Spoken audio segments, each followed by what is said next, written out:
मेरी आवाज आ रही है सबको? ऑनलाइन स्टूडेंट आवाज आ रही है? सर स्क्रीन नहीं शेयर हो रही है। यस यस, शेयर कर रहा हूँ, 2 मिनट।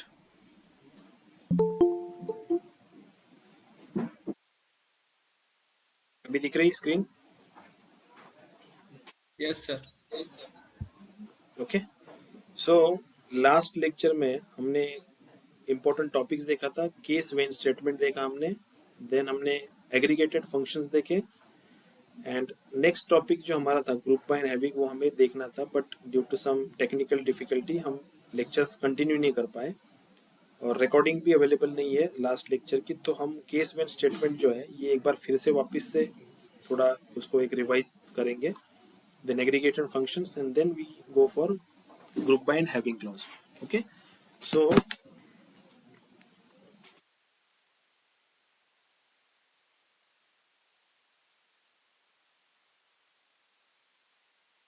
ने एक सिंपल एग्जांपल लिया था, राइट? दिस पर्टिकुलर कंडीशन कि सेल्स अगर मेरी 0 से लो है, 50 से लो है, या लेस देन है, 100 से लेस देन है, या greater than, right?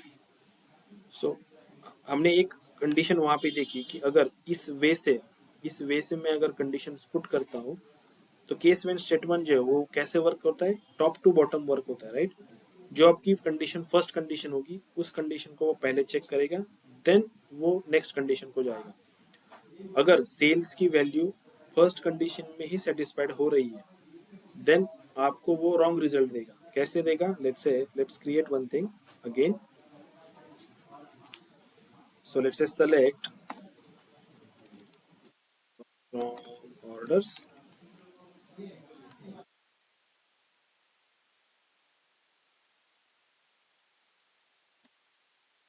Star from orders.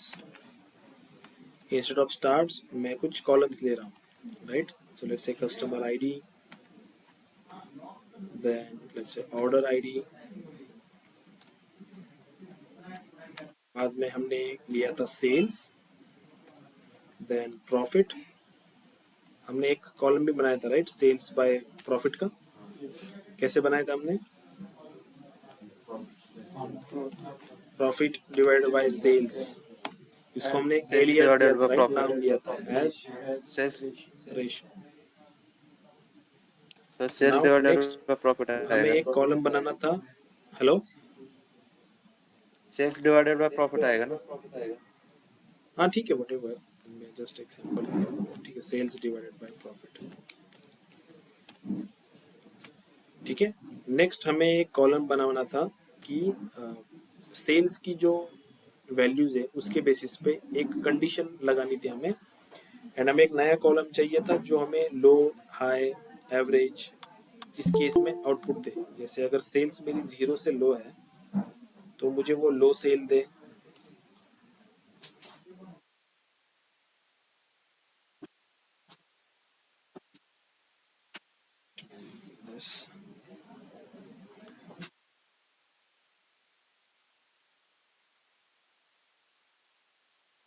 ठीक है। Let me see the conditions again, the conditions, let's I'll copy these conditions and paste it over here। तो पहली कंडीशन देनी है हमें, sales is less than 0, less than 50, less than 100 and greater than 100। तो start कैसे करते हैं हम case when statement? Case then when, right? When? Case से स्टार्ट होता है when sales is Yes. Less than 0, then low, correct? No. Then when मैं multiple whens put कर सकता हूँ एक केस स्टेटमेंट के अंदर। हाँ. Then sales is less than 50, 50. Then Then output क्या चाहिए मुझे? average. Low sale. Average. Low. Low sale. When sales is less than greater 100, 100, then average, then average, जैसे मैं एवरेज पुट कर रहा हूँ। एंड लास्ट स्टेटमेंट, अगर सेल की yeah. वैल्यू तीनों कैटेगरी में नहीं बैठ रही है, इसका मतलब वो 100 से ग्रेटर है। Else, तो लास्ट जो स्टेट, ये जो कंडीशन है वो देने की जरूरत नहीं है मुझे कि यहाँ पे again when sales is greater than 100 then no, output should be high. मैं सिंपली बोल सकता हूँ कि एल्स else, आउटपुट मुझे दो हाई। केस स्टेटमेंट को हम स्टॉप कैसे कर सकते हैं? उस स्टेटमेंट को हमें लिखना पड़ता है एंड, end, एंड लिखेंगे end, राइट। एंड इंपॉर्टेंट है, एंड को लिखना पड़ेगा। सिंटैक्स है, केस से स्टार्ट होगा, एंड से एंड होगा। एज इस कॉलम को, जो कॉलम बनेगा उसको हम नाम दे रहे हैं।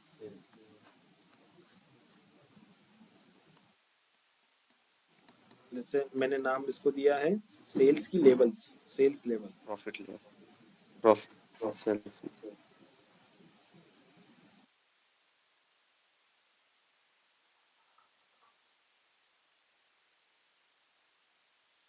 सेल्स, इसको सिंगल इन्वर्टेड कॉमा में डालने की जरूरत है क्या? क्यों जरूरत नहीं है? ये कॉलम का नाम है right. If I run this, execute,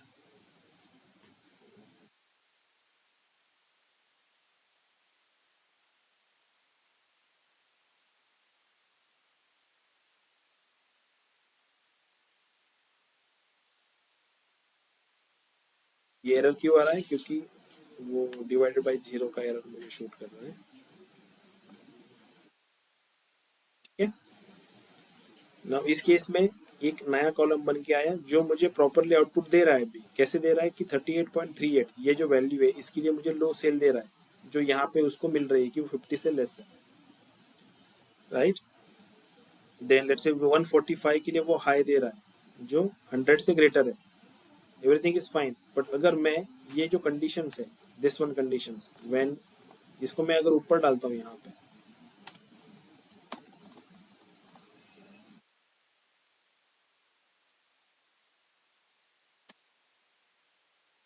and if I run this again,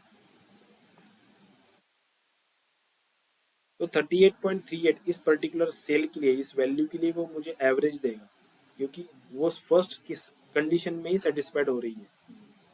38.38 ये जो वैल्यू है ये सेल्स लेस देन 100 इस कंडीशन में ही सेटिस्फाइड हो रही है, इसलिए एवरेज मुझे वो आउटपुट में देगा। बट एक्चुअल केस में वो उसका आउटपुट क्या आना चाहिए था? लो सेल्स आना चाहिए था, क्योंकि वो 50 से लेस है। So case when statement works from top to bottom. जो फर्स्ट कंडीशन होगी उसको वो पहले चेक करेगा, then move to the further. अगर वो फॉल्स हुई तो सेकंड कंडीशन को जाएगा। ठीक है, इसलिए हमें जो लॉजिकल ऑपरेटर है, अरिथमेटिक ऑपरेटर्स जिसको हम बोलते हैं, या अरिथमेटिक नहीं, लॉजिकल ऑपरेटर्स ही बोलेंगे उसको, कंपेरेटिव ऑपरेटर्स बोलते हैं ना, जिसको ग्रेटर देन, लेस देन, ये जो ऑपरेटर्स होते हैं उसको हम प्रॉपरली यहाँ पे बाइंड करते हैं कि एक लोअर लिमिट एक अपर लिमिट देते हैं। तो इसको अगर हम वैसे करें कि जैसे कि सेल्स इज लेस देन और इक्वल टू 100 है and sales is greater than 50 है,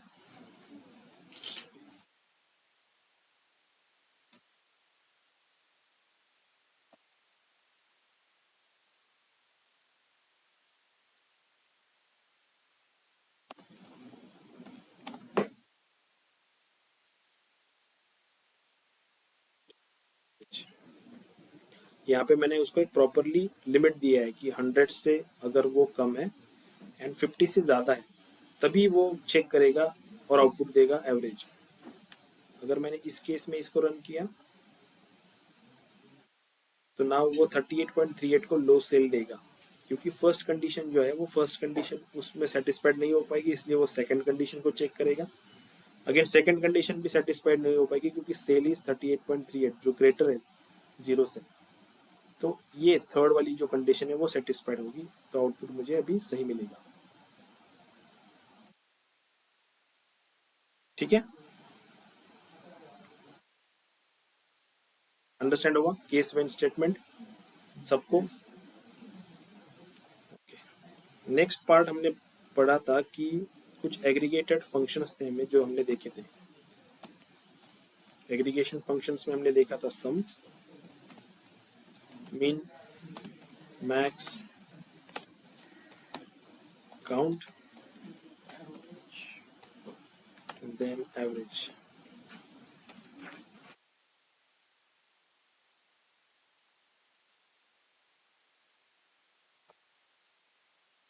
ठीक है, ये 5 फंक्शंस हमने देखे थे।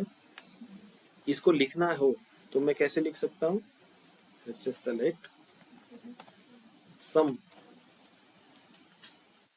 मैं सम लिख रहा हूँ और किस कॉलम का सम करना है। जैसे मेरे पास सेल्स का कॉलम, मुझे सेल्स के कॉलम का सम करना है, तो सम फंक्शन के अंदर मैं कॉलम का नाम मेंशन करूंगा, एलियास उसको दूंगा जो मुझे एज ए हेडर में चाहिए, जैसे टोटल सेल। सेम वे जैसे सम मैंने यूज किया, अगर मैंने मिनिमम यूज किया तो मिनिमम सेल दिखेगा वो, जैसे सेल्स एज मिनिमम सेल,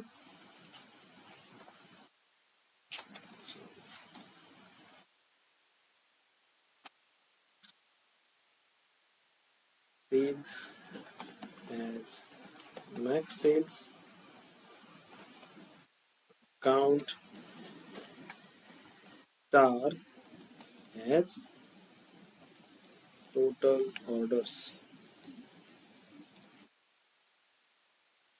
कहाँ से? From orders. फ्रॉम जरूरी है।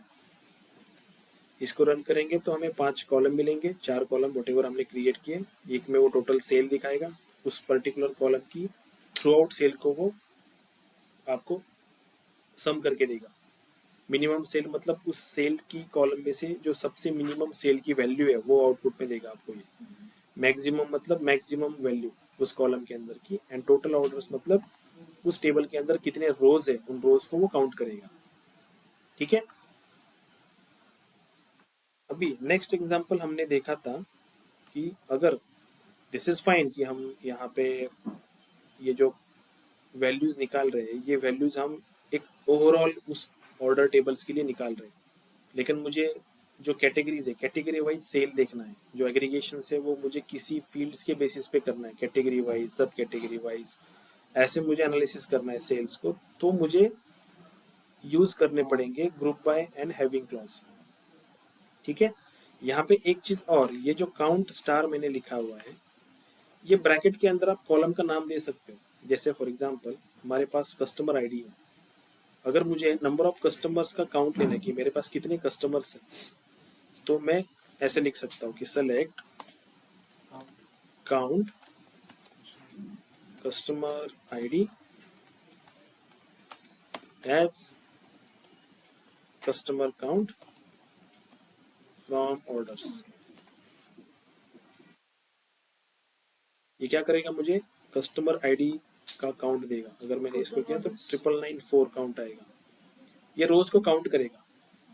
ठीक है। यहाँ पे और एक, let's say instead of count,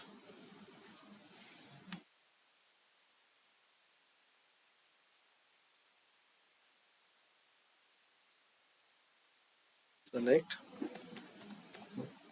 distinct count,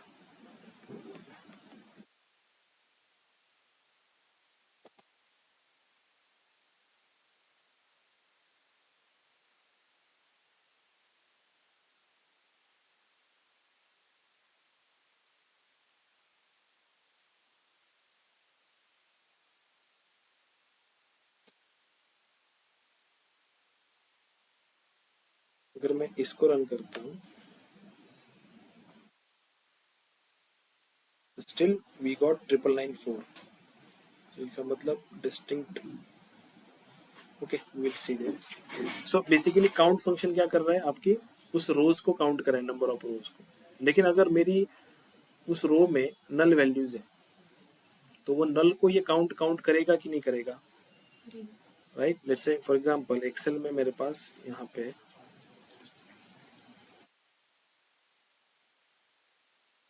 ये आईडी का कॉलम है, राइट। और यहाँ पे लेट्स से मेरे पास 1 है, 2 है, 3 है, एंड यहाँ पे मेरे पास नल है डेटाबेस में। तो जब मैं इस कॉलम का काउंट लूंगा इस आईडी के कॉलम का काउंट लूंगा तो वो कितना आएगा? 4।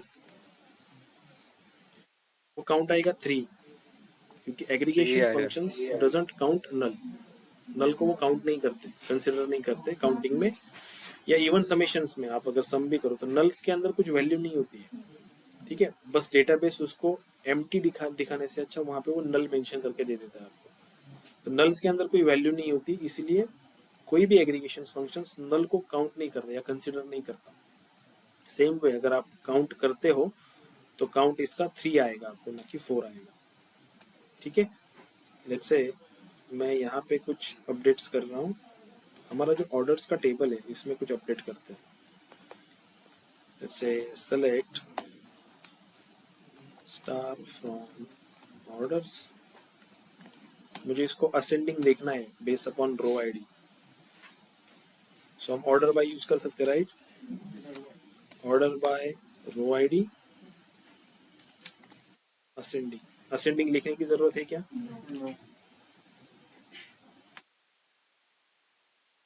नहीं, से असेंडिंग लिखने की जरूरत नहीं। So this is my, let's say this is my table with row ID ascending. अभी मुझे ये जो कस्टमर आईडी है ना, इस कस्टमर आईडी को नल करना है for this order ID, sorry row ID 2 and 4 के लिए। तो कैसे करेंगे अपडेट हम? इस कस्टमर आईडी जो रो आईडी 2 का जो कस्टमर आईडी है वो, एंड 4 का जो कस्टमर आईडी है वो, इन दोनों को मुझे नल करना है। तो हम कैसे कर सकते हैं इसको नल? अपडेट तो यूज करना पड़ेगा definitely. Update Amazon orders, sorry Amazon order नहीं, ऑर्डर्स सेट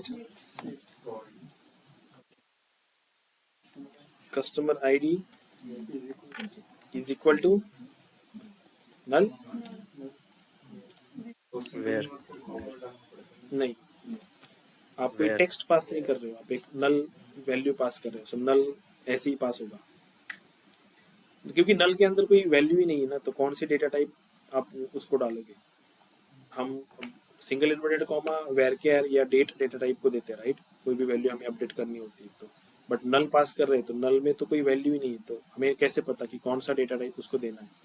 तो इसलिए नल ऐसे ही पास होगा directly. Null when where customer ID equal to 1. Is equal to 2। आगे और पक्का ऐसे आएगा, रो आईडी 2 एंड आएगा। एंड नहीं, एंड और की जो कंडीशन है हमने देखा, राइट। एंड की कंडीशन क्या चेक करती है कि एक ही सेल में वो 2 आईडी है क्या, 2 and 4। वैसे तो नहीं ना, अपना एक सेल में एक ही वैल्यू है 2, उसके बाद 4 है, तो हमें फिर एंड यूज करना पड़ेगा या कोई और ऑपरेटर यूज करना पड़ेगा यहाँ पर? और या इन हम इन यूज कर सकते हैं ना, कर सकते कि नहीं कर सकते? हाँ मैं कर ऐसे लिख दूं कि 2 and 4 राइट राइट और या इन बोथ आर यूज।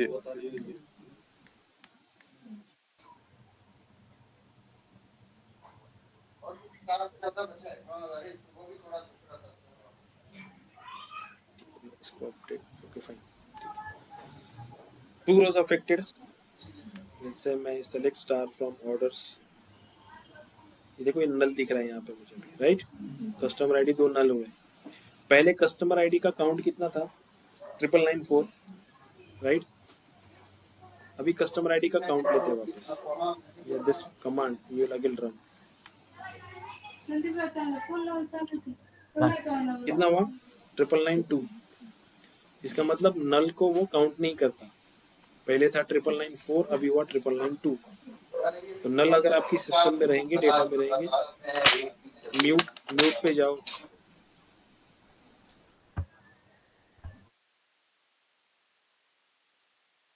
ठीक है।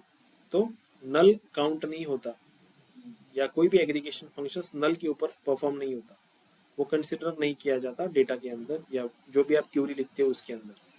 ठीक है, नल्स का एक बहुत बड़ा हैंडलिंग भी है, जैसे नल को हम हैंडल भी करते हैं कि नल्स हमें नहीं चाहिए। जैसे फॉर एग्जांपल दिस डेटा में से अभी फिलहाल अगर मैं क्यूरी को रन कर रहा हूँ तो 2 नल मेरे पास है, राइट।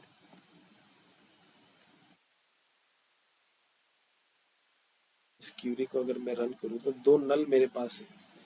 तो अगर मुझे ऐसे देखना हो, इस नल को मुझे एक्सट्रैक्ट करना है इस डेटा के अंदर से, मुझे वो 2 रो चाहिए जिसमें कस्टमर आईडी नल है। तो वो कैसे हम एक्सट्रैक्ट कर सकते हैं इसके अंदर से, इस डेटा में से मुझे वो 2 रो चाहिए, row number 2 and row number 4, जिसमें कस्टमर आईडी नल है। तो हम यहाँ पे कैसे उसको फाइंड आउट कर सकते हैं? इस ऑर्डर के टेबल से मुझे नल वाले कस्टमर आईडी ही आउटपुट में चाहिए, ऑर्डर टेबल में से नल वाले कस्टमर आईडी ही आउटपुट में चाहिए। तो आउटपुट में 2 रो आएंगी जिसमें customer ID select star from orders where row ID, but अभी यहाँ पे आपको रो आईडी 2 एंड 4 दिख रहा है, बट हो सकता है कि मेरे पास okay where customer ID equal to null आएगा कि इज नल आएगा। ये हमने देखा है, राइट, नल हैंडलिंग कि नल कैसे यूज करते हैं हम, इक्वल टू नहीं यूज करते, इज यूज करते हैं। और यहाँ पे मैंने इज नॉट डाल दिया तो is not null, null value छोड़ के सब कुछ सब दिखाएगा। नल वैल्यू छोड़ के सब दिखाएगा, राइट। और इसको डालेंगे तो ओनली नल वाले रिकॉर्ड दिखेंगे, ये 2 रिकॉर्ड दिखेंगे। ठीक है, क्लियर है, समझ में आया? नाउ नेक्स्ट थिंग इज कि हमें ग्रुप बाय और हैविंग क्लॉज को कैसे यूज करना है। जैसे मैंने बोला कि लेट्स से हमारे पास जो कैटेगरी है, सेलेक्ट डिस्टिंक्ट कैटेगरी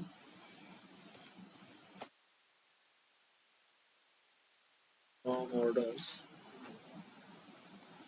इसको रन करता हूँ तो कैटेगरी का जो कॉलम है उसके अंदर की डिस्टिंक्ट वैल्यूज मुझे दिखेंगी यहाँ पे, right, office supplies furniture and technology.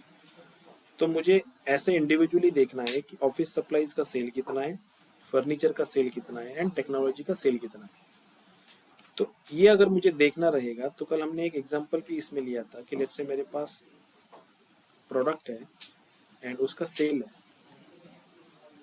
Let's say product A, product A, product B, product B and product C. Simple example हमने देखा था, लेट्स से इसका सेल है 10, इसका सेल है 10, 20, 10 एंड 50। अभी हो सकता है कि ये जो सेल है ये मल्टीपल लोकेशंस के लिए हो। जैसे मैं यहाँ पे इंसर्ट कर रहा हूँ लोकेशन, जैसे लोकेशन इसकी है पुणे, इसकी है बैंगलोर, इसकी है जैसे मिजो, इसकी JNK से इसकी अगेन है पुणे। ठीक है, ऐसे हो सकते हैं मल्टीपल लोकेशंस में सेम प्रोडक्ट हम बेच सकते हैं। तो अगर मैं आपसे पूछूं कि मुझे ए प्रोडक्ट का टोटल सेल कितना है वो दिखाओ, या वो बताओ, प्रोडक्ट का सेल मुझे दिखाओ। तो अगर ए प्रोडक्ट का सेल मुझे देखना रहेगा तो मुझे इन दोनों को कंबाइन करना पड़ेगा या ग्रुप करना पड़ेगा, राइट। इस प्रोडक्ट को मुझे ग्रुप करना पड़ेगा और उस ग्रुपिंग के अंदर जितनी सेल्स की वैल्यू आती होगी उनको सम करना पड़ेगा। तो ए के लिए मेरा सेल होगा 20, बी के लिए होगा 30 एंड सी के लिए होगा 50, राइट। यहाँ पे फिर ये पर्टिकुलर आउटपुट लाने के लिए हमने क्या किया, प्रोडक्ट का जो कॉलम था उस पर ग्रुपिंग किया एंड उस ग्रुपिंग के अंदर जो सेल्स के कॉलम में वैल्यूज आ रही थी उनको सम किया है। तो ये परफॉर्मेंस, ये आउटपुट लाने के लिए हमें ग्रुप बाय क्लॉज यूज करना पड़ता है एसक्यूएल में। जैसे सेम वे, अगर मुझे मेरे पास कैटेगरीज है और मुझे कैटेगरीज का सेल देखना है कि ऑफिस सप्लाईज का सेल कितना है, फर्नीचर का सेल कितना है, या टेक्नोलॉजी का सेल कितना है, then I need to use group by clause. कैसे? तो select it's a category,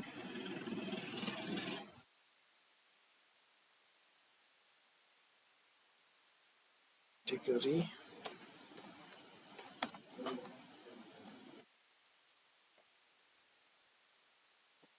distinct category.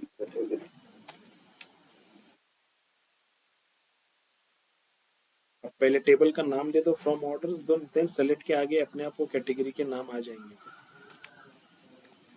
कि उसको पता है कि ऑर्डर टेबल से कॉलम्स आप ढूंढ रहे हो, तो यहाँ पे वो उसको मिल जाएगा।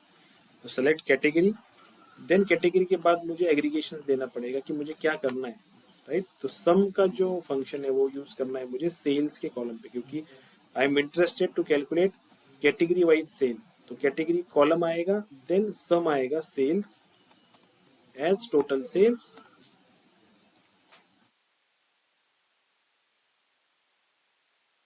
From order. ठीक है, यहाँ तक तो ठीक है। अगर इतने को ही मैं रन करने की कोशिश करता हूँ, ये सिंटैक्स अगर मैंने रन करने की कोशिश किया, तो देखो एक एरर आएगा।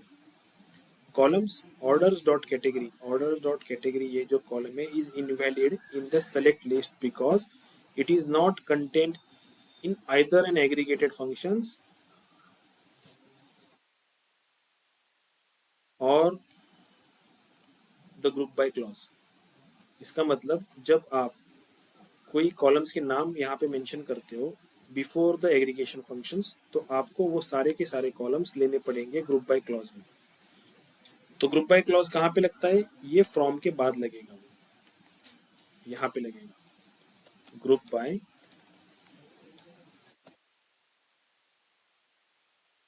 ये एग्रीगेशन सम है, इसके पहले कितने कॉलम्स हैं? कैटेगरी एक कॉलम्स है, मैं यहाँ पे उसको ले रहा हूँ category. Now if I run this, तो मुझे office supplies, furniture and technology के लिए इंडिविजुअल सेल्स मिलेगा। ठीक है, यहाँ तक क्लियर है? ग्रुप बाय, लेट्स से मैंने यहाँ पे कैटेगरीज डाली और सब कैटेगरीज भी डाली। मेरे पास सब कैटेगरीज है क्या?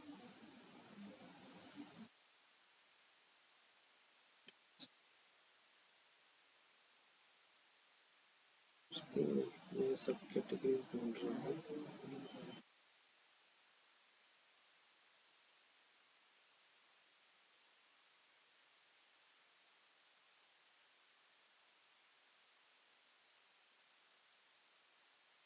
सब कैटेगरी है, राइट।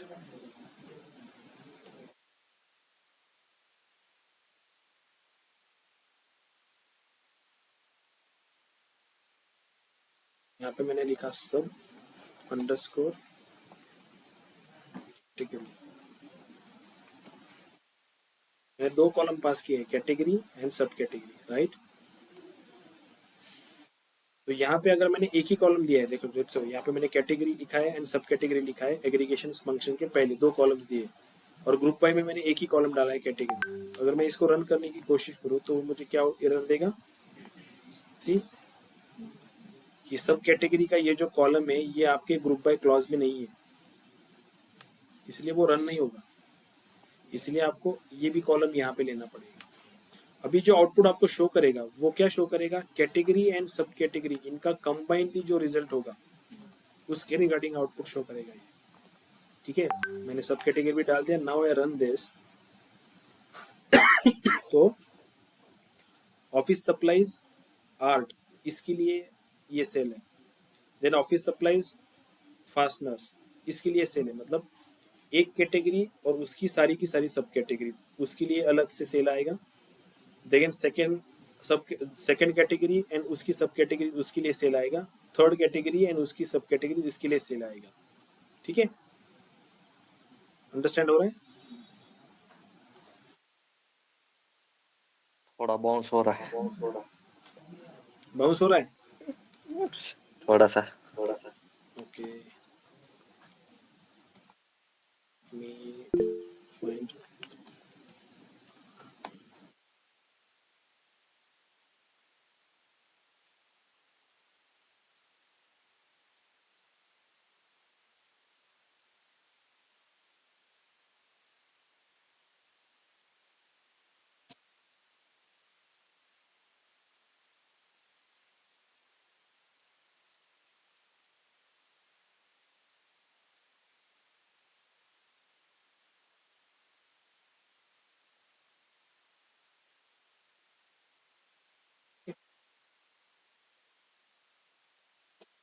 अभी मुझे बात बताओ, ये फर्स्ट वाला जो हमारा ऑप्शन था कि हमने सिर्फ कैटेगरी के लेवल पे एक एग्रीगेशन परफॉर्म किया था, और जो कॉलम्स हमने लिया था उस कॉलम को हमें ग्रुप बाय क्लॉज में डालना है यहाँ पे,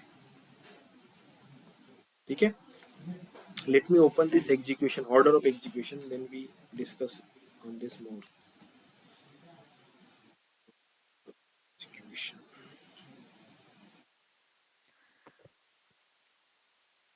सर ये इन क्लॉज और जो भी एग्रीगेट फंक्शंस है एंड हैविंग वगैरह ये सब इन क्लॉज के अंदर ही आता है क्या?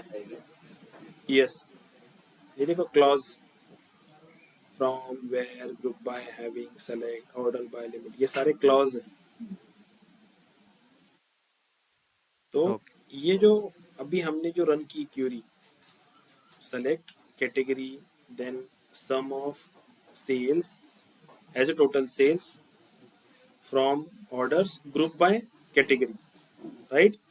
तो पहले एग्जीक्यूशन होता है फ्रॉम, मतलब जब आपकी क्यूरी परफॉर्म होती है सबसे पहले वो पॉइंट आउट करती है कि कौन सा टेबल है, जैसे हमारे केस में ऑर्डर का टेबल है, तो ऑर्डर के टेबल में से देन परफॉर्म होता है वेयर क्लॉज। क्या आपने कुछ फिल्टर लगाया है क्या उस डेटा के ऊपर, जैसे ऑर्डर्स के टेबल में 9994 कॉलम हमारे पास रोज है, आप सारे के सारे रोज नहीं चाहते, बस कुछ रोज चाहते हो, तो वो चेक करेगा कि कोई वेयर क्लॉज आपकी क्यूरी में है क्या। अभी हमारे केस में वेयर क्लॉज है क्या, नहीं है, तो वेयर क्लॉज का ये जो सेकंड क्यूरी ये जाएगा फिर ग्रुप बाय पे, देन वो चेक करेगा कि क्यूरी में कोई ग्रुप बाय अप्लाई किया हुआ है क्या, ठीक है। क्यूरी में उसको ग्रुप बाय का कमांड दिखा तो वो ग्रुप बाय को परफॉर्म करेगा डेटाबेस के अंदर, मतलब कैटेगरीज को कैटेगराइज करेगा, ग्रुप करेगा, और उसके रिलेटेड जो सेल्स है उनको सम कर देगा, एंड देन उसके बाद आता है सेलेक्ट। हैविंग तो हमने यूज किया नहीं, उसके बाद आता है सेलेक्ट। तो जो आप क्यूरी में सेलेक्ट लिखते हो, क्यूरी लिखने के पहले स्टार्ट सेलेक्ट होगी ना, वो परफॉर्म होता है सबसे लास्ट, क्योंकि उसका मीनिंग होता है कि जो आउटपुट आया है उसको यहाँ पे दिखाओ। जैसे हम लैंग्वेज में प्रिंट करते हैं ना, कुछ हम लिखते हैं सिंपल प्रिंट, कुछ ब्रैकेट में दे देते हैं तो वो हमें डेस्कटॉप के ऊपर प्रिंट करके देता है वो, तो वैसे ही सेलेक्ट काम करता है। सेलेक्ट का काम क्या है, बस जो क्यूरी परफॉर्म हो रही है उसका जो आउटपुट है वो बस प्रिंट करो उस स्क्रीन के ऊपर। तो पहले फ्रॉम उस टेबल पे जाएगी क्यूरी, उसके बाद ग्रुपिंग करेगी, ग्रुपिंग करने के बाद रिजल्ट क्रिएट करेगी वहां पे, जो आपने एक्सप्रेशन दिया है, सम किया है आपने सेल्स को, तो उसको वहां पे क्रिएट करेगी, बनाएगी, देन वो रिजल्ट को आपको सेलेक्ट के फॉर्म में स्क्रीन पे दिखाएगी, ठीक है। ऐसे नहीं होगा कि डायरेक्टली पहले फ्रॉम में गया, फिर सारे के सारे कॉलम्स यहाँ पे लेके आया, वो फेच करके आया, देन उसने परफॉर्म किया वो ऑपरेशन एंड देन आपको रिजल्ट दिया, उसमें तो बहुत टाइम लगेगा। अभी अपने पास लेट से 9994 कॉलम्स या रोज है उस टेबल के अंदर, अगर मेरे टेबल्स में ट्रिलियंस बिलियंस ऑफ रिकॉर्ड्स है, तो उन सारे टेबल्स को पहले फेच करके टेबल में लाना या आपकी स्क्रीन पे दिखाना एंड देन उस पर परफॉर्म करना, ये बहुत टाइम कंज्यूमिंग प्रोसेस है। इसलिए जो एसक्यूएल सर्वर का इंजन है वो क्या करता है, क्यूरी को ऑप्टिमाइज करता है, परफॉर्मेंस ट्यूनिंग करता है। वो क्या करता है कि पहले फाइंड आउट करता है कि क्यूरी में आपका टेबल का नाम क्या है, कौन से टेबल को आप फेच करना चाहते हो, तो वो टेबल पे पहले चेक करता है। वहाँ पे ये जो ऑर्डर ऑफ एग्जीक्यूशन है उसके हिसाब से अगर कोई वेयर क्लॉज आपने यूज किया हुआ है तो उस वेयर क्लॉज को परफॉर्म करके वो टेबल्स की रोज को पहले कम कर देगा डेटाबेस के अंदर ही, राइट। लेट्स से आपके पास 10,000 रिकॉर्ड्स है और आप बस 10 रिकॉर्ड्स को ही फेच करना चाहते हो यूजिंग वेयर क्लॉज, तो डेटाबेस में पहले वो वेयर क्लॉज को अप्लाई करके 10 ही रिकॉर्ड्स रखेगा उस टेबल के अंदर, एंड देन आपके बाद में परफॉर्म करेगा। लेट्स से आपने ग्रुपिंग किया है तो उस 10 रिकॉर्ड के ऊपर वो ग्रुपिंग करेगा, एंड देन सेलेक्ट का यूज करके आपको रिजल्ट शो करेगा। इसमें क्या होगा, टाइम जो है क्यूरी का, आप जब क्लिक करते हो एग्जीक्यूट, तो जो स्क्रीन पे आपको दिखता है वो क्यूरी का रिजल्ट, उसमें कम टाइम लगता है आपको, ठीक है। इसलिए ऑर्डर ऑफ एग्जीक्यूशन जो है वो इंपॉर्टेंट होता है किसी भी क्यूरी को परफॉर्म होने के लिए, एंड क्यूरी लिखने के लिए भी हम ये ऑर्डर ऑफ एग्जीक्यूशन माइंड में रखते हैं कि हमें ऑर्डर ऑफ एग्जीक्यूशन इस हिसाब से क्यूरी लिखनी है, ठीक है। आप जैसे कि फ्रॉम है, फ्रॉम के बाद वेयर क्लॉज आता है, आप वेयर क्लॉज बाद में नहीं लगा सकते, ग्रुप बाय के बाद में वेयर क्लॉज नहीं आएगा, वेयर क्लॉज ऑलवेज आएगा ऊपर, ठीक है। फ्रॉम के बाद आप लिखते हो जैसे कि select, let's say select star from order लिख दिया आपने, देन आप लिखते हो कि where category is equal to furniture लिखा आपने, तो आप वहां पे ऐसे नहीं लिख सकते कि देखिए ठीक है from orders group by category where category is equal to furniture. आप ग्रुप बाय के बाद वेयर क्लॉज नहीं यूज कर सकते, आपको पहले वेयर क्लॉज यूज करना पड़ेगा, उसके बाद आपको ग्रुप बाय बनना पड़ेगा, क्योंकि ऑर्डर ऑफ एग्जीक्यूशन में ग्रुप बाय ऊपर है, ग्रुप बाय नीचे है, वेयर ऊपर है। ठीक है, अंडरस्टैंड हो रहा है? कभी कभी हम कंफ्यूज हो जाते हैं कि अरे मैं जो वेयर क्लॉज लगाना है तो मैं वेयर क्लॉज ग्रुप बाय के बाद लगाऊं या ग्रुप बाय के पहले लगाऊं, ये समझ में नहीं आता जब आप क्यूरी नए नए लिखते हैं तो ऑर्डर ऑफ एग्जीक्यूशन का ये चार्ट सामने रखने का एंड देन क्यूरी को परफॉर्म करने का, या जब क्यूरी आप लिखते हो तो उसको अंडरस्टैंड करने की कोशिश करने का कि इस ऑर्डर ऑफ एग्जीक्यूशन से ये क्यूरी कैसे परफॉर्म होगी। जब ऐसे आप बारीकी से स्टडी करना शुरू करोगे ना, तब क्यूरी परफॉर्मेंस या क्यूरी ऑपरेशंस आपको प्रॉपरली समझेगा। जब क्यूरी लिखोगे खुद से तब आपको याद में रहेगा कि नहीं वेयर क्लॉज मुझे पहले यूज करना है, देन मुझे ग्रुप बाय यूज करना है। कंफ्यूजन नहीं होगा वहां पे, क्यूरी जल्दी अंडरस्टैंड होगी। अगर किसी ने क्यूरी दी हुई है तो उसको समझना भी तो जरूरी होता है, राइट? लेट्स से ये क्यूरी अगर मैंने आपको दी ऐसे, ठीक है, ये क्यूरी अगर मैंने दिया आपको तो आपको ये पता होना चाहिए ना कि परफॉर्म कैसे हो रही है क्यूरी, कैसे काम कर रही है एक्चुअल में। तो इसलिए ऑर्डर ऑफ एग्जीक्यूशन समझना भी जरूरी है। ठीक है, जैसे यहाँ पे मैंने यहाँ पे डाल दिया कि where category is equal to let's say furniture.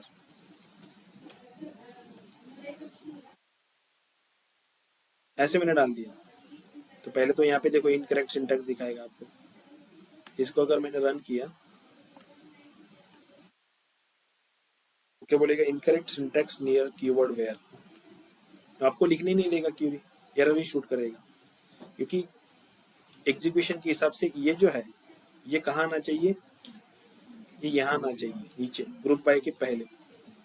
ना क्यूरी को रन करोगे आप तो ये रन होगी। फर्नीचर के लिए बस वो सब कैटेगरीज के लिए सेल दिखा रहा है। अंडरस्टैंड हो रहा है? किसी को डाउट है अभी ये ग्रुप बाय क्लॉज में? किसी को डाउट है? कुछ है आपको मैडम? आपको समझ में आया आपको? ठीक है, तो लेट्स से अगर मुझे इसी का एग्जांपल लेते हैं, लेट्स से फॉर एग्जांपल हमने ये वेयर क्लॉज यूज किया फर्नीचर के लिए। अभी मुझे ऐसी सब कैटेगरीज देखनी है जिनका जो सेल है वो सेल लेट्स से कितना ही है, 1 2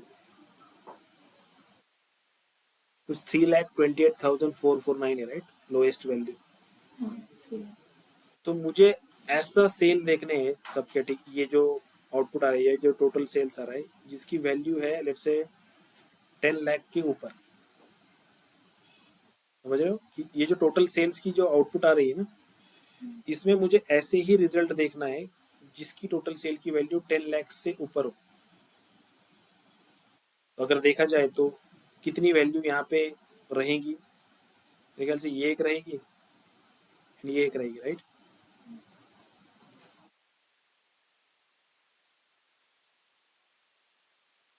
ये 2 लाख कुछ है, इससे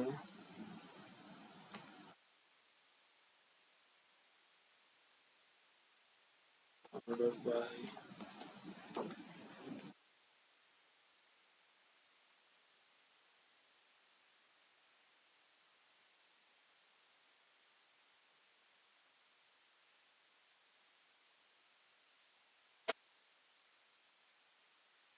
तो 9 ऊपर है सबसे और ये सबसे ज्यादा बड़ी है।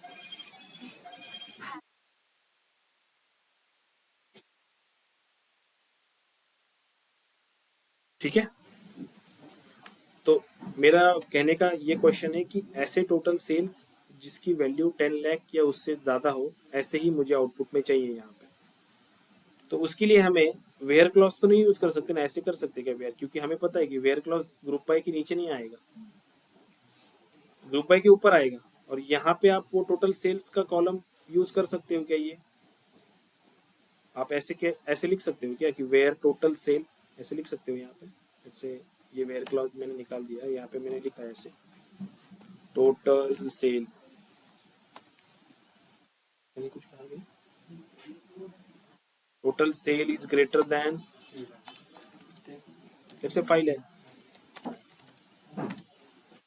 ऐसे में लिख सकता हूँ यहाँ पे। अगर मैंने इसको रन किया वो क्या बोलेगा, invalid column name total sale. क्यों इनवैलिड कॉलम है यहाँ पे, अभी ध्यान दो। ऑर्डर ऑफ एग्जीक्यूशन क्या बोलता है, पहले कौन क्या रन होगा, फ्रॉम, उसके बाद क्या रन होगा, वेयर। तो जब ये वेयर रन हो रहा है तो ये टोटल सेल बना है क्या, ये टोटल सेल कब बना है, जब सेलेक्ट स्टेटमेंट ने आपको दिखाया है तब आपको टोटल सेल दिख रहा है ना स्क्रीन के ऊपर। तो आप ये टोटल सेल का जो कॉलम है ये अभी वेयर क्लॉज में नहीं यूज कर सकते क्योंकि वो अभी तक बना ही नहीं है। ऑर्डर ऑफ एग्जीक्यूशन क्या बोलता है, पहले फ्रॉम रन होगा, उसके बाद वेयर रन होगा। वेयर में अगर आप ये कॉलम यूज कर रहे हो तो ये तो बना ही नहीं है अभी, इसलिए आप यहाँ पे वो आपको बोलेगा कि इनवैलिड कॉलम नेम, ये कॉलम है ही नहीं इस टेबल के अंदर। समझ रहे हो ऑर्डर ऑफ एग्जीक्यूशन कैसे काम करता है। लेट्स से मैंने ये कॉलम नहीं यूज किया, ये यूज किया, ये ऊपर का जो है ना सम ऑफ सेल्स, इसको यूज किया यहाँ पे ऐसे।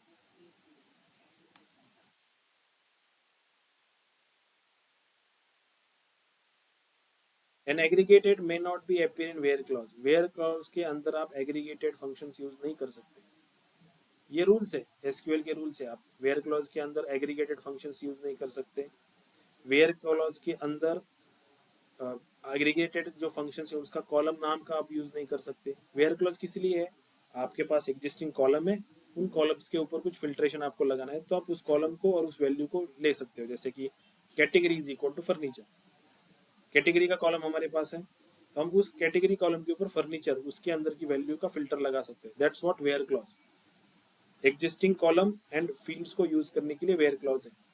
लेकिन एग्रीगेटेड कॉलम्स या एग्रीगेटेड फंक्शंस के लिए वेयर क्लॉज नहीं है, ये काम नहीं करता वैसे।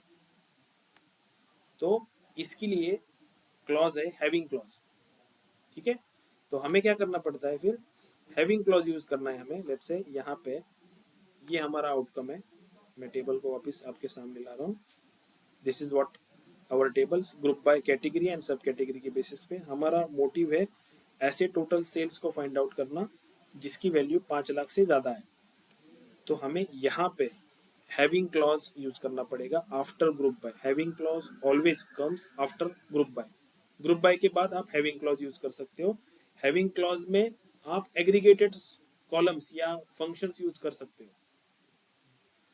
अगेन यहाँ पे मैं ये ऐसे यूज कर सकता हूँ क्या, ये टोटल सेल्स का जो कॉलम है इसको मैंने यहाँ पे यूज किया, इज ग्रेटर देन 5 लाख और इसको रन किया। अगेन क्या बोलेगा, इनवैलिड कॉलम्स। आप बोले कि अभी क्या हुआ, अभी हैविंग क्लॉज में तो यूज कर सकते हैं ना, लेकिन अगेन ऑर्डर ऑफ एग्जीक्यूशन क्या बोलता है, ग्रुप बाय के बाद क्या है, हैविंग एंड देन क्या है, सेलेक्टेड। तो मतलब टोटल सेल्स का कॉलम अभी तक बना ही नहीं है। तो instead of this total sales हम ये सम ऑफ सेल्स जो है एग्रीगेशंस, इस एग्रीगेशंस को यूज कर सकते हैं इस हैविंग क्लॉज में। ऑलवेज याद रखने का, जो एग्रीगेशंस आपने यहाँ पे सेलेक्ट के बाद जो एग्रीगेशंस यूज किया है उस एग्रीगेशंस को आप यूज कर सकते हो हैविंग क्लॉज में, उसी को यूज करना पड़ता है हैविंग क्लॉज में, ठीक है। आप यहाँ पे हैविंग क्लॉज में कोई कॉलम का नाम नहीं ले सकते, उसके लिए हमारे पास वेयर क्लॉज है अलग से, ठीक है। डिफरेंस देखो, where clause and having clause. आपको क्वेश्चन पूछा जाता है इंटरव्यू में कि what is the difference between where clause and having clause. तो वेयर क्लॉज किस लिए है, स्पेसिफिक रोज को फाइंड आउट करने के लिए टेबल्स के अंदर। जैसे मेरे पास 10 रिकॉर्ड्स है, उस 10 रिकॉर्ड में से मुझे 3, 10, 5 रिकॉर्ड्स फाइंड आउट करने हैं बेस्ड अपॉन सर्टन कॉलम्स की फील्ड। जैसे हमारे पास कैटेगरी का कॉलम है, उस कैटेगरी कॉलम के बेसिस पे मुझे बस रिकॉर्ड्स फाइंड आउट करने हैं कि फर्नीचर के कितने रिकॉर्ड है, ऑफिस सप्लाईज के कितने रिकॉर्ड्स है, टेक्नोलॉजी के कितने रिकॉर्ड्स है। उस केस में मैं वेयर क्लॉज यूज करूंगा। लेकिन अभी कंसेप्ट क्या है, हमने एक एग्रीगेशन फंक्शंस यूज किया है। हमने क्या किया है कि कैटेगरी एंड सब कैटेगरी की बेसिस पे एक टोटल सेल्स निकाला हुआ है जो हमें दे रहा है कि जैसे ऑफिस सप्लाईज की जो कैटेगरी है उस कैटेगरीज के लिए कितना सेल है।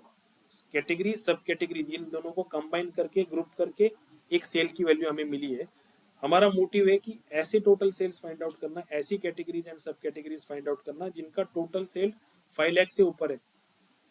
उस केस में हमें ये पता है कि हमें ग्रुप बाय यूज करना पड़ेगा, बट ग्रुप बाय के साथ साथ हमें हैविंग क्लॉज यूज करना पड़ेगा कि जो एग्रीगेटेड फंक्शंस हमने यूज किया उसके ऊपर कुछ फिल्ट्रेशन लगाने के लिए, जैसे हमने यहाँ पे किया ग्रुप बाय कैटेगरी सब कैटेगरी, जो कॉलम्स हमने यहाँ पे यूज किए after select before aggregated functions, 2 column use किए, वो 2 कॉलम हमने कहाँ पे यूज किए, ग्रुप बाय के बाद यूज किए। आफ्टर दैट हमने हैविंग क्लॉज यूज किया किसके ऊपर, ये एग्रीगेशन फंक्शन जो हमने यूज किया है यहाँ पे, इस एग्रीगेशन फंक्शन के ऊपर मैंने यहाँ पे मेंशन किया कि sum of sales is greater than 5 lakh. Now if I run this, मुझे आउटपुट मिलेगा, ऐसे कोई सेल नहीं जिसका सेल 5 लाख से ऊपर है। जैसे मैं यहाँ पे कुछ वैल्यू कम करता हूँ, जैसे मैंने 5000 किया, यहाँ पे कुछ रिकॉर्ड्स है, राइट। तो ऐसी ही कैटेगरी, ऐसी ही सब कैटेगरीज एंड कैटेगरीज मिलेगी मुझे जिनका सेल जो है ये 50,000 से ऊपर है। क्लियर है? ग्रुप बाय हैविंग इंपॉर्टेंट है।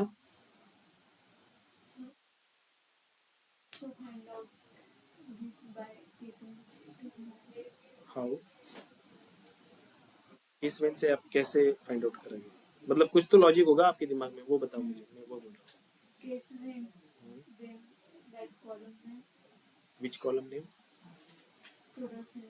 But this total sale ये अभी तक बना ही नहीं ना। आप लेट्स से आप कॉलम जो बनाते हो, केस वेन किस लिए यूज करते हो आप, एक कॉलम बनाने के लिए, आपके आउटपुट में एक कॉलम बनाना है आपको, राइट। तो कॉलम तो आप यहीं भी बनाओगे ना, सेलेक्ट के बाद आप यहाँ पे कॉमा दे रहे हो तो यहाँ पे आप कॉलम बनाओगे वो, बट आपने कॉलम तो यहाँ पे ऑलरेडी एक टोटल सेल्स का बना हुआ है, और इसके बाद आप कॉमा दे के यहाँ पे और कॉलम्स ऐड करोगे केस वेन का, तो केस वेन में आप इस टोटल सेल का रेफरेंस नहीं ले सकते ना, क्योंकि ये तो अभी तक बना ही नहीं है।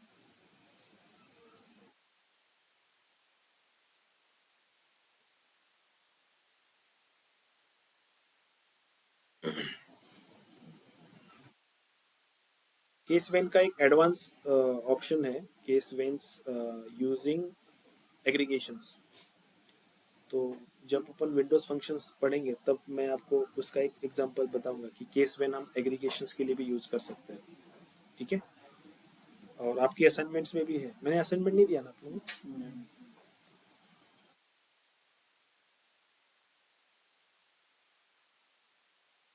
ये समझ में आया, group by and having clause.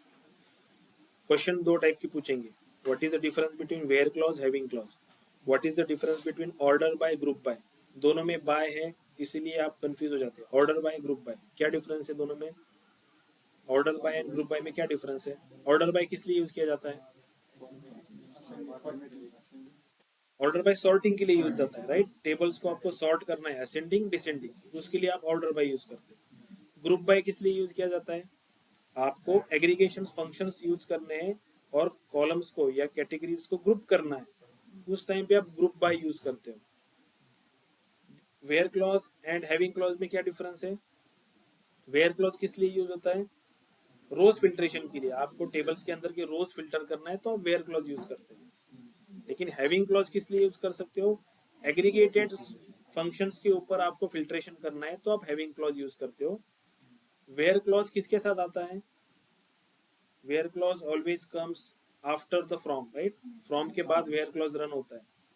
लेकिन हैविंग क्लॉज ग्रुप बाय के साथ ही आता है, वो सेपरेटली नहीं आता। ग्रुप बाय करते हो तभी आप हैविंग क्लॉज यूज करोगे, तो ऐसे याद रखने का, ग्रुप बाय है तो हैविंग आएगा।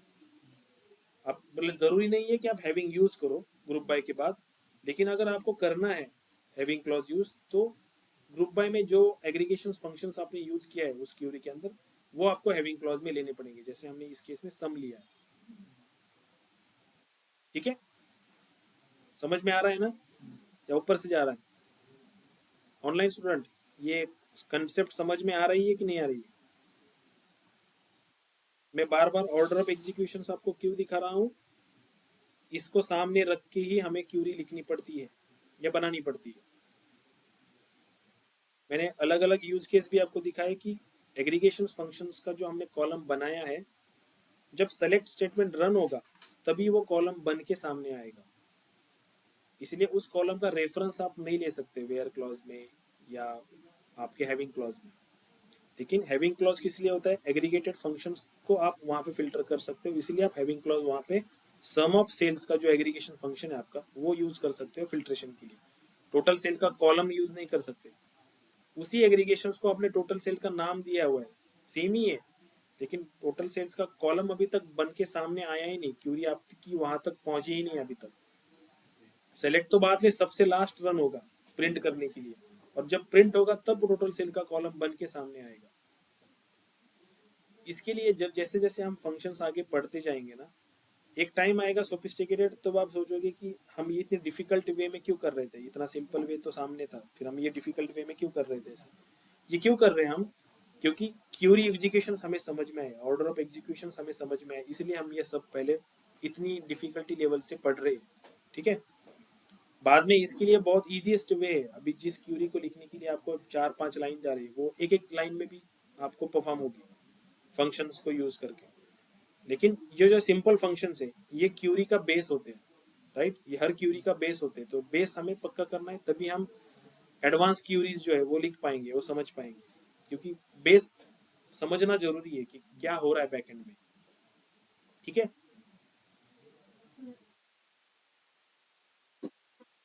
वेयर को हैविंग के साथ रिप्लेस कर सकते हैं क्या?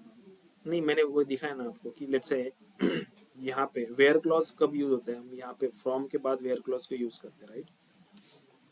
लेट्स से फॉर एग्जांपल इतनी ही क्यूरी है मेरी, मैंने यहाँ से यहाँ तक क्यूरी को रन किया है विदाउट हैविंग क्लॉज। अभी मुझे ये जो कैटेगरीज है, इस कैटेगरीज में सिर्फ फर्नीचर के लिए चेक करना है। तो यहाँ पे अगर मैं वेयर क्लॉज यूज करूँ, आप बोल रहे हो कि दिस पर्टिकुलर वन आप वेयर क्लॉज में यूज करो यहाँ पे, नहीं, देन वेयर नाउ जो एग्जिस्टिंग डेटा है हाँ उसके ऊपर अगर हमें कुछ फंक्शन, अगर कुछ स्पेसिफिक डेटा चाहिए तो we can use where. Yes, so can we replace where by having? नहीं हैविंग हैविंग मतलब ऐसे हैविंग ऐसे बोल रहे हो क्या? जैसे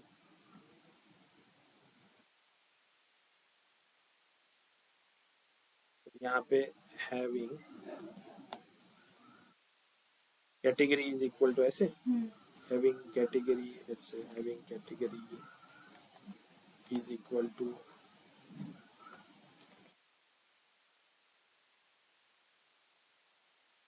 ऐसे ऐसे बोल रहे, but again order of execution क्या बोलता है?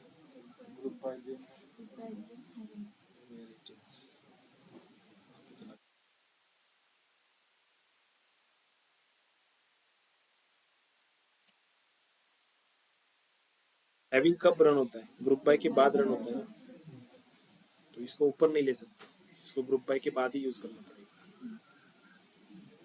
और हैविंग में हमें इसके आगे दिखा है, देखो aggregated the base data, filter the base data, ये एग्रीगेशंस के लिए है, या फिल्टर द एग्रीगेटेड डेटा, ये रेगुलर डेटा को फिल्टर करता है, ये एग्रीगेटेड डेटा को फिल्टर करता है, इसलिए ग्रुप बाय के बाद ही यूज करना पड़ेगा। Even I am trying to run this query तो वो भी मुझे एरर ही शूट करेगा।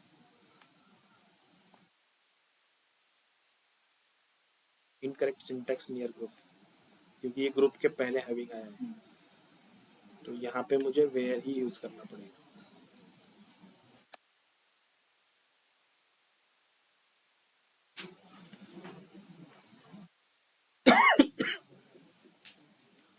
where category is equal to furniture.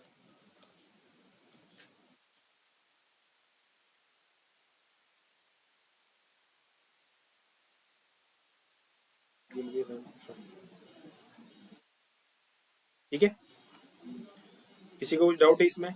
Group by having aggregated functions, कल हम डेट फंक्शंस, टेक्स्ट फंक्शंस देखने वाले हैं, जैसे डेट पार्ट, डेट एड, जो आपको यूज होते हैं जैसे कि कोई डेट रिलेटेड ऑपरेशंस करना है आपको, होता है मल्टीपल क्यूरीज आती है आपको, मल्टीपल क्वेश्चंस उस पर अराइज होते हैं।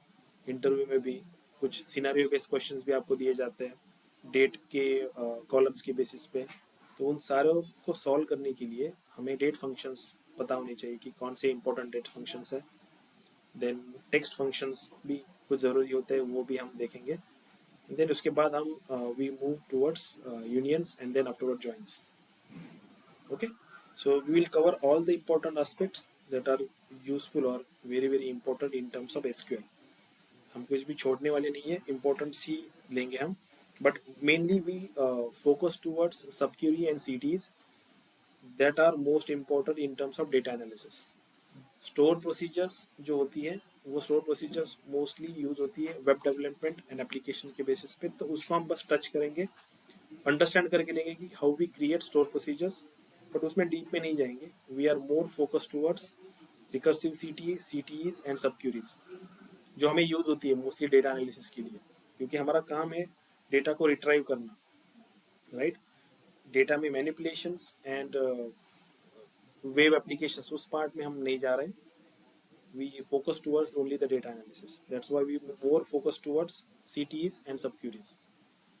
ओके, हम अंडरस्टैंड कर लेंगे कंसेप्ट को, डेफिनेटली समझेंगे कि सब स्टोर प्रोसीजर्स होती क्या है, कैसे बनाती है, सिंटैक्स कैसे होते हैं उसके, ये सारी चीज़ें हम देखेंगे, लेकिन हम उसमें डीप में नहीं जाएंगे, बस एक ओवरलुक लेंगे उसका, ठीक है। क्योंकि बाकी की चीज़ें बहुत है हमारे पास कवर करने के लिए यहाँ पे, क्योंकि व्यूज़ है, जॉइंस है, यूनियंस है, असाइनमेंट्स है, बाकी फंक्शंस भी है, तो बहुत सारी चीज़ें भी हमारे पास कवर करने के लिए है।